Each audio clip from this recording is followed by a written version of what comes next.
புகழ்ச்சியோடு வாழ வேண்டும், நுகர்ச்சியோடு வாழ வேண்டும். 14, நல்ல பொருட்களை தேர்ந்தெடுத்து நல்ல பொருட்களை நம்முடைய குடும்பத்திற்காக வாங்கி, தேவையான பொருட்களை மட்டும் குடும்பத்திற்காக வாங்கி நாம் நல்ல பொருட்களை பயன்படுத்தி குடும்ப வாழ்க்கையை வாழ வேண்டும்.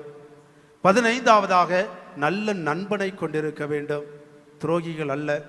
நல்ல நண்பர்களை நாம் கொடையாக பெற்றுக்கொண்டு நம்முடைய குடும்ப வாழ்க்கையை நாம் வாழ வேண்டும்.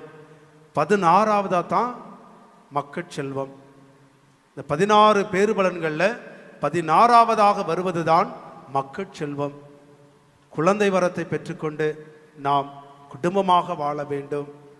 மக்கட்செல்வத்தை பெற்றுக்கொண்டு நாம் மகிழ்ச்சியோடு வாழ வேண்டும். இன்னைக்கு நிறைய பேர் குழந்தை வேண்டாம் அப்படிங்கிற மனநிலையில் இருக்கிறாங்க. நகரங்கள்லாம் பார்க்கும் பொழுது கல்யாணம் ஆகிட்டு 2 பேரும் ஐடி கம்பெனியில் வேலை செய்கிறாங்க, வெளிநாட்டு கம்பெனிகளுக்கு வேலை செய்கிறாங்க.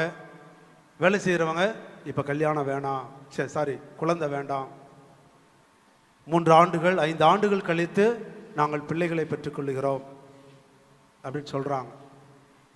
அது தவறு, அது தவறு. கல்யாணத்திற்கு முன்பாக கல்யாண தயாரிப்பு நேரத்தில் குருவானவர் உங்களுக்கு ஒரு சில கேள்விகளை கேட்டு ஒரு ஃபார்ம் ஃபில் பண்ணி கொடுப்பாங்க, ப்ரீநப்ஷியல் ஃபார்ம் என்று சொல்லி.